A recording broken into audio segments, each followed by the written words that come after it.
Le Seigneur te parle, oui, entend sa voix à travers la parole de ça.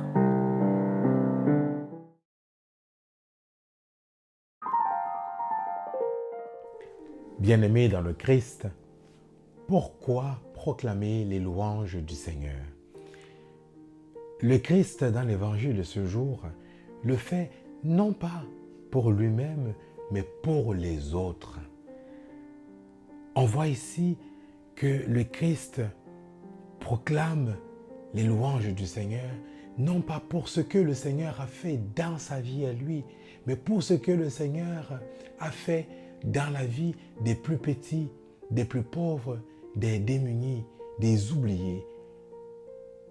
Oui, parce que le Seigneur se révèle à ces personnes, à cette catégorie de personnes.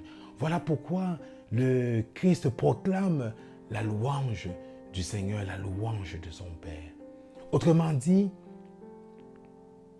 il proclame la louange de Dieu pour ce que Dieu fait, pour ce que Dieu révèle de lui chez l'autre. Mais nous sommes portés naturellement à louer le Seigneur pour les merveilles, pour tout ce que lui, il fait dans nos vies personnelles. On voit donc cet évangile nous invite à porter une attention particulière aussi à la louange à Dieu qui est due aux merveilles qu'il fait dans la vie de l'autre et non pas seulement dans la mienne. Donc à me décentrer de moi-même pour me tourner vers l'autre. Alors, comment est notre louange?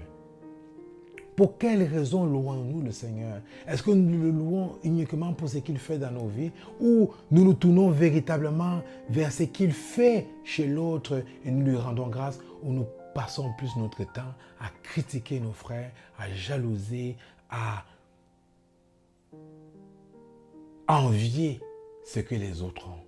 Bien-aimés dans le Christ, osons louer le Seigneur pour tout ce qu'il fait de bon, de beau et de grand dans la vie des autres.